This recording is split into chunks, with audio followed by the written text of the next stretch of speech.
Chapter 13. Human Tenacity. Silence. No water running, no wind blowing, no birds chirping. Only silence. No dangerous revenants or ungodly creatures. All that was in front of them now was a small house in the middle of an empty field. It felt oddly comforting to Leon.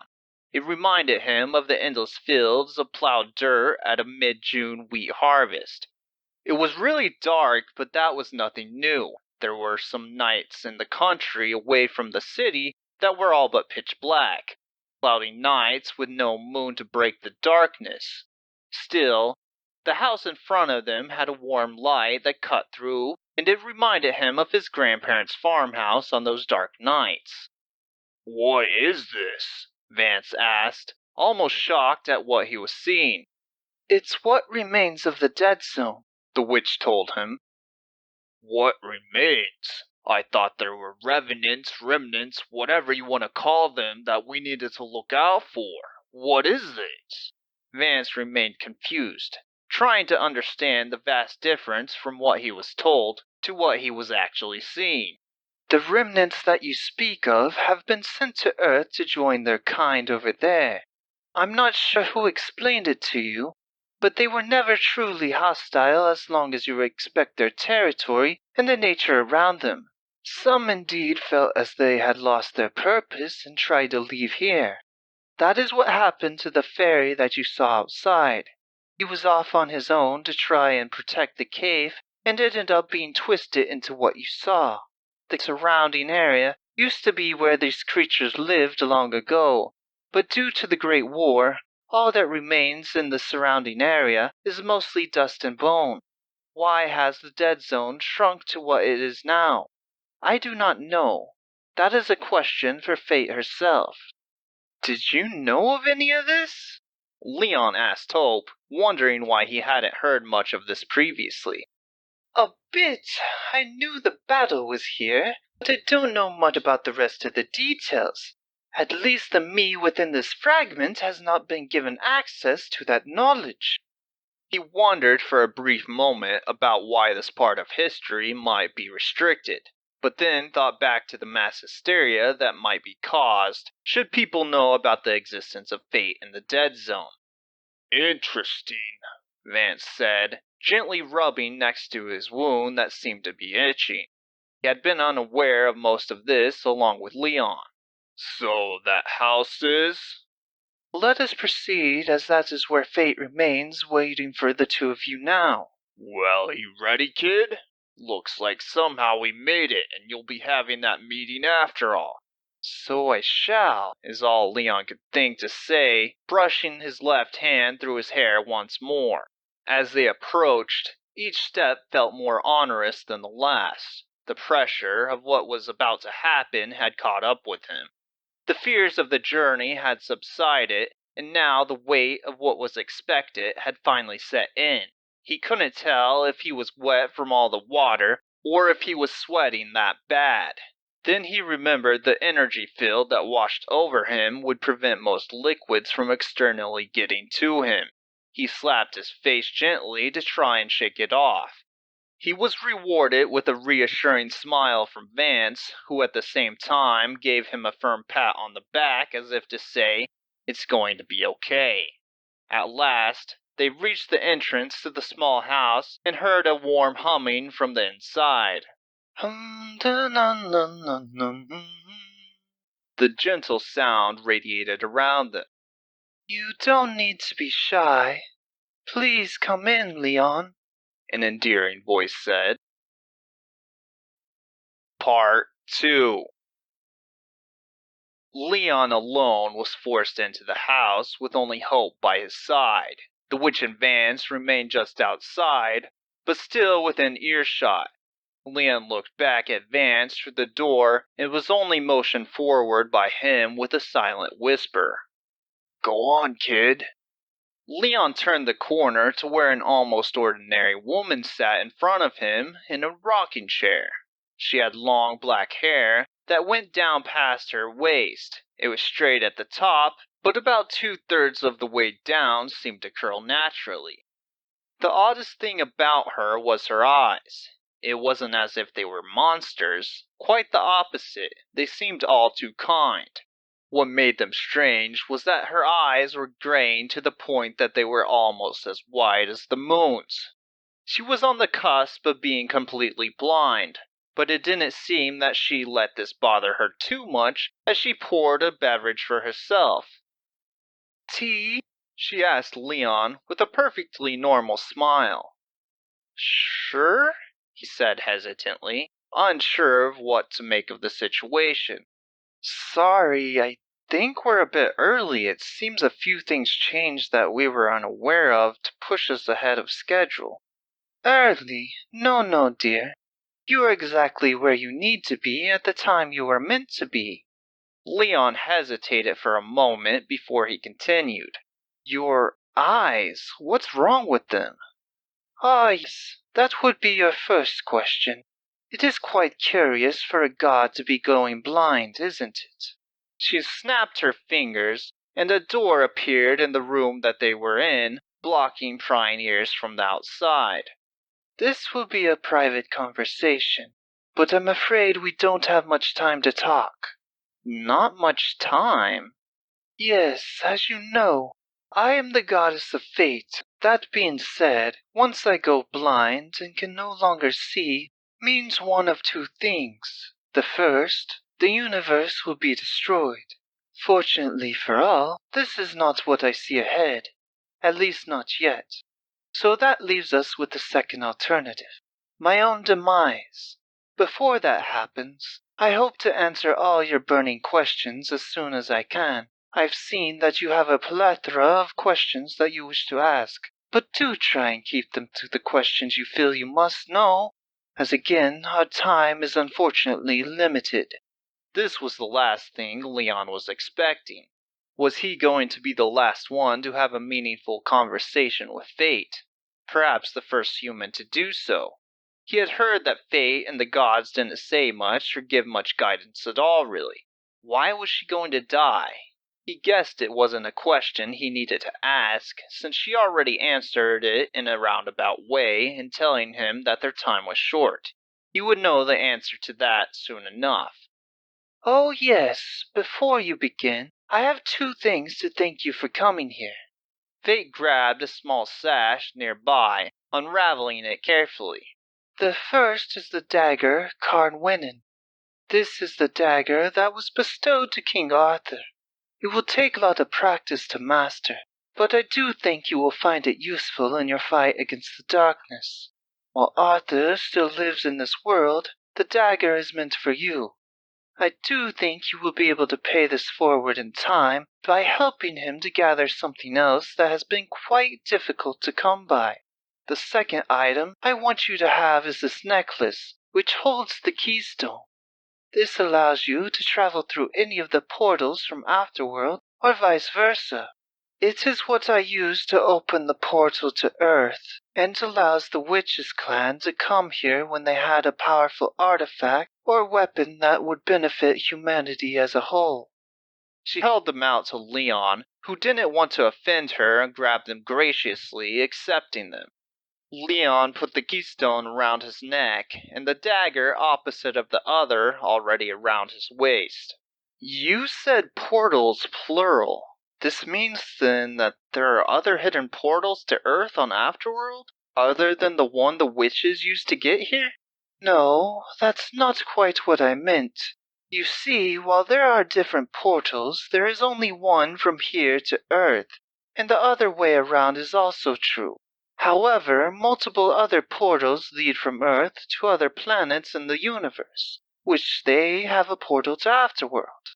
What you call Stonehenge is actually the gateway to these different worlds." She looked at Leon oddly and smiled. "I'm surprised that was your first question, though that's not a bad thing. Please ask one of your own this time, without being prompted by me, as I don't want to go into too much detail of the other planets. I will say, yes, they have life on them, and yes, they breathe the same air that you do. Also, please avoid the two remaining center gateways. Those I would wish for you to avoid at all cost." especially the red door. For what is through that door, the gateway, will surely cause even greater harm to humanity in the long run than what we are seeing now. That is all I will say upon that matter. Feel free to ask anything else. That's why the gateway to the dead zone reminded me so much of Stonehenge, Leon thought. but I wonder what she meant by avoiding the red door. Meanwhile, he noticed Hope rocking on her toes, smiling next to him. What are you so excited about? What, you ask? This is wonderful. This knowledge is what I've been craving. It opens up even more questions and possibilities than could comprehend. Please ignore me and continue to get more information.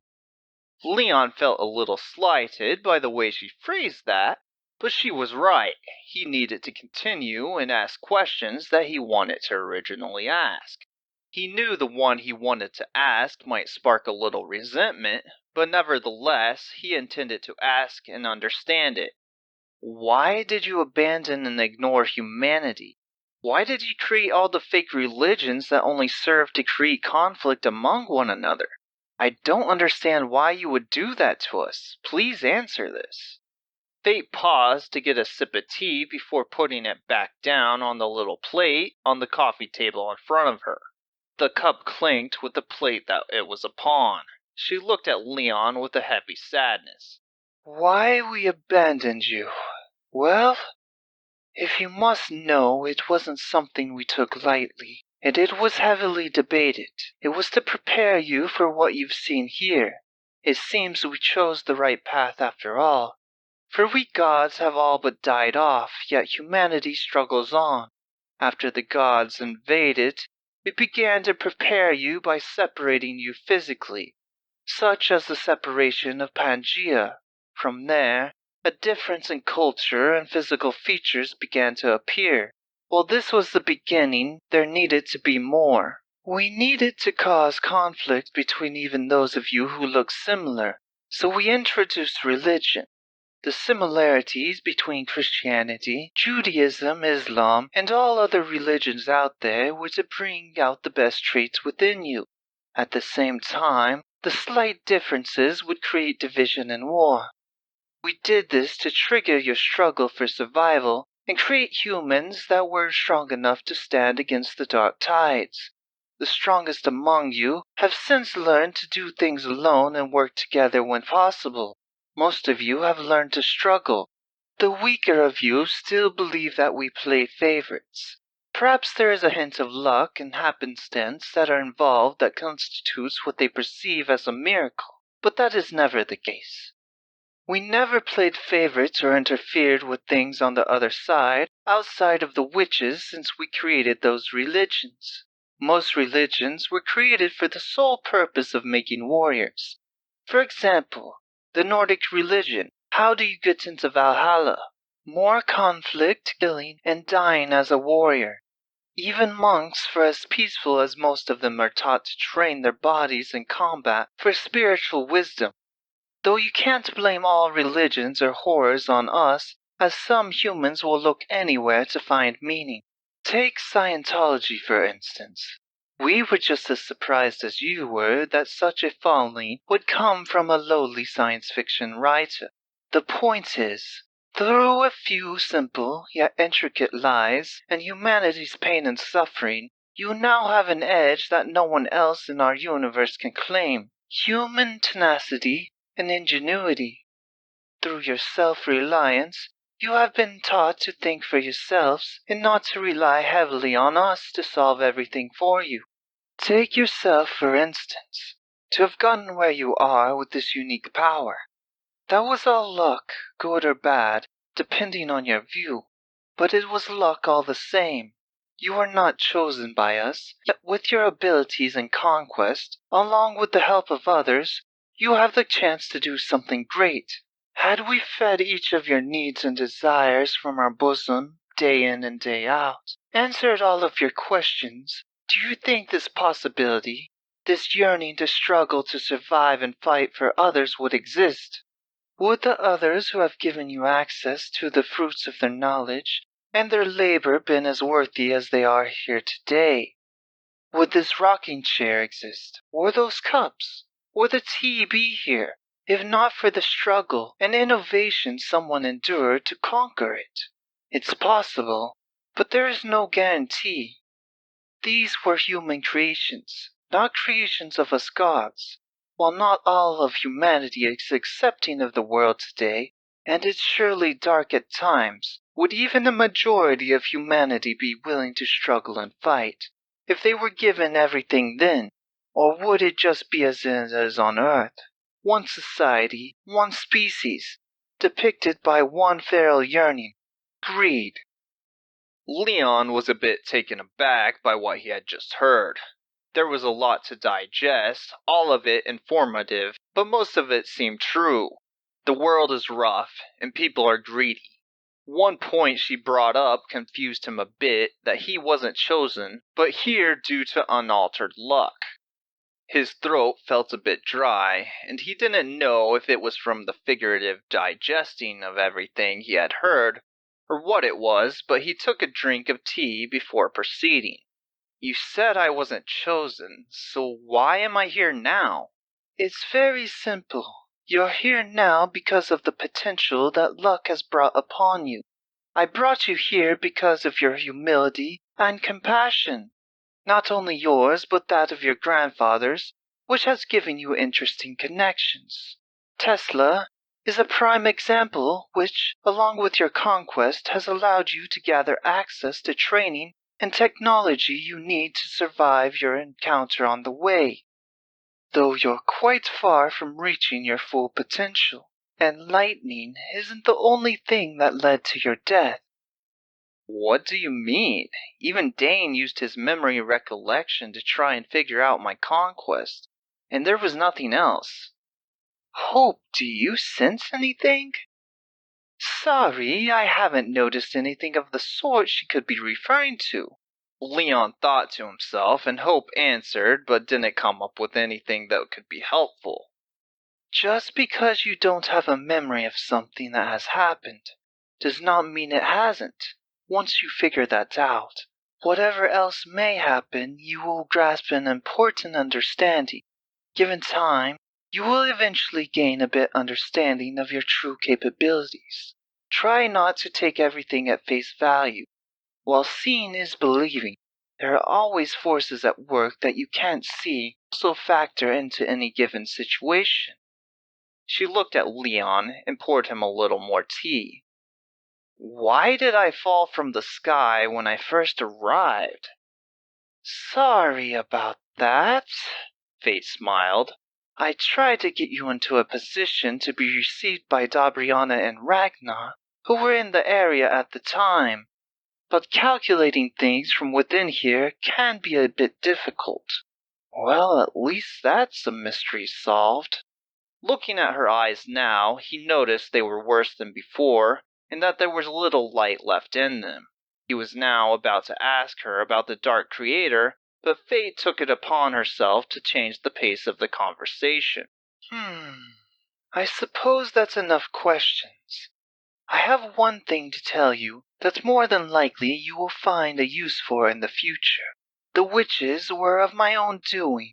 They have followed me faithfully for nearly as long as humanity has been around, though there are always those who will stray. The faithful are responsible for destroying souls that have, without fatal reason, taken their own life. You can think of them as grim reapers in that way. Any soul that passes by a self-inflicted wound is examined. If found to have taken their own life without being marked for death, they are erased.